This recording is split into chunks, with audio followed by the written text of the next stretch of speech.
تجاوزات کے خلاف supreme court کے واضح احکامات بھی بے اثر۔ ٹنڈو الیار میں بھی جگہ جگہ تجاوزات کی بھرمار ہے۔ سڑکوں اور بازاروں، پارکنگ اور رکشہ اسٹینڈ قائم کر دیے گئے ہیں۔ رہی صحیح کسر ٹھیلوں نے پوری کر دی ہے۔ شہریوں کو شدید مشکلات کا سامنا ہے۔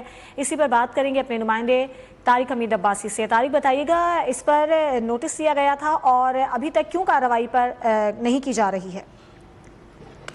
ملک کے دیگر شہروں کی طرح ضلع ٹنڈو الیار میں بھی انکروچمنٹ کی بھرمار دکھائی دیتی ہے اور سپریم کورٹ کے احکامات کے باوجود بھی ضلع انتظامیہ کی جانب سے انکروچمنٹ کو ختم کرانے میں مکمل طور پر ناکامی دکھائی دیتی ہے اور سپریم کورٹ کے احکامات کو ضلع انتظامیہ نے ہوا میں اڑا دیا ہے۔ جس وقت میں موجود ہوں حیدرآباد روڈ پر، آپ دیکھ سکتے ہیں کہ کئی فٹ جو ہے کہ دکانداروں نے اپنا سامان یہاں پہ باہر نکال دیا۔ نالوں کے اوپر جو ہے کہ انکروچمنٹ دکھائی دیتی ہے، مگر ضلع انتظامیہ انکروچمنٹ ختم کرانے میں مکمل طور پر ناکام دکھائی دیتی ہے۔ شہریوں کا یہی کہنا تھا کہ سپریم کورٹ کے احکامات ہیں، جس کے باوجود بھی ضلع انتظامیہ کی جانب سے کوئی بھی یہاں پہ ایسی کارروائی نہیں کی گئی ہے۔ اس کے احکامات کو ضلع انتظامیہ نے ہوا میں اڑا دیا ہے۔